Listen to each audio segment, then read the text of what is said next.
यह सिद्ध करना कि प्रकाश संश्लेषण की क्रिया में कार्बन डाइऑक्साइड आवश्यक होती है। देखिए छात्रों, प्रकाश संश्लेषण की क्रिया में हरे पेड़ पौधे सूर्य का प्रकाश और क्लोरोफिल की उपस्थिति में कार्बन डाइऑक्साइड और जल द्वारा कार्बोहाइड्रेट्स अर्थात भोजन का निर्माण करते हैं। तो अगर इनमें से किसी भी एक चीज़ की कमी होगी तो प्रकाश संश्लेषण क्रिया नहीं हो पाती है। अतः ये सिद्ध करना है कि इस कार्बन डाइऑक्साइड के बिना प्रकाश संश्लेषण होगा या नहीं, कार्बोहाइड्रेट्स बनता है या नहीं। तो इसके लिए हम एक प्रयोग करते हैं। देखिए, प्रकाश संश्लेषण का जो अंतिम उत्पाद होता है वो कार्बोहाइड्रेट्स होता है, जो कार्बन डाइऑक्साइड के एसिमिलेशन से बनता है, स्वांगीकरण से बनता है। तो ये पता लगाने के लिए हम कार्बन डाइऑक्साइड की अनुपस्थिति में कार्बोहाइड्रेट्स बनता है या नहीं, हम इसके लिए एक गमले में लगा पौधा लेते हैं। देखिए, हमने एक गमले में लगा पौधा लिया, पॉटेड प्लांट, और इस गमले में लगे पौधे को 2 या 3 दिन के लिए यानी 48 से 72 घंटे तक हम अंधेरे में रखते हैं। और अंधेरे में प्रकाश संश्लेषण की क्रिया नहीं होती, इसीलिए इनकी पत्तियों में स्टार्च नहीं बनता।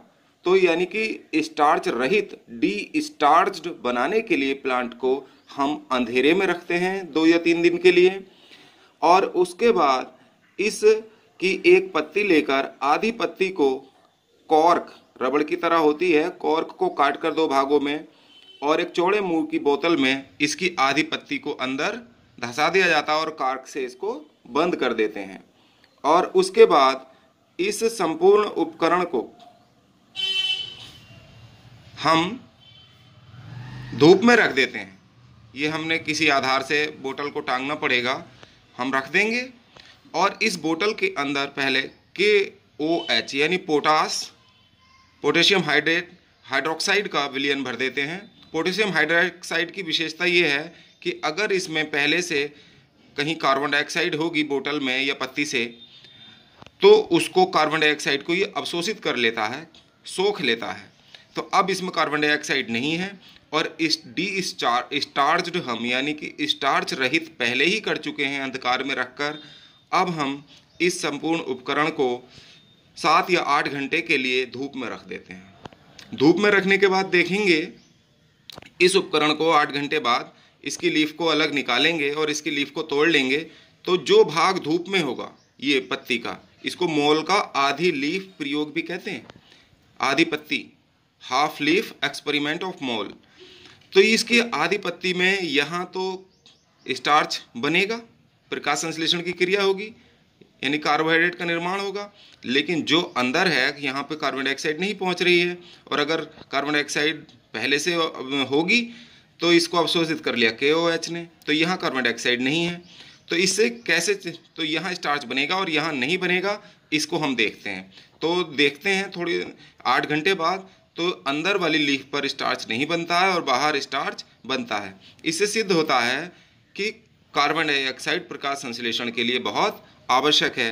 अब ये कैसे पहचान करेंगे कि हम जो स्टार्च इसमें नहीं बना और इसमें बना, तो उसके लिए हम एक प्रयोग करते हैं। हमें डी स्टार्च्ड ये जो लीफ है, इस लीफ को हम क्या करेंगे, इस प्लांट से तोड़ लेंगे और उसके बाद इसको हम पानी में बॉयल करेंगे। पानी में उबालने के बाद इसको वहाँ से निकालने के बाद फिर अल्कोहल में बॉयल करते हैं। तो इससे इसका क्लोरोफिल फिनिश हो जाता है और येलो सी पत्ती हो जाती है। उसके बाद इस रंगहीन यानी कि हल्की सी येलो पत्ती को हम किस में डाल देंगे, आयोडीन सॉल्यूशन में डाल देंगे।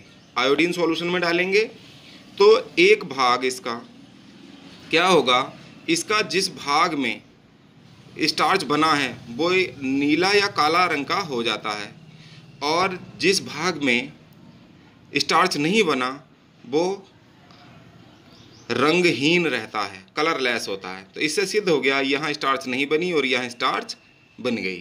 तो इस प्रकार आप देखते हैं कि प्रकाश संश्लेषण की क्रिया में कार्बन डाइऑक्साइड बहुत आवश्यक होती है।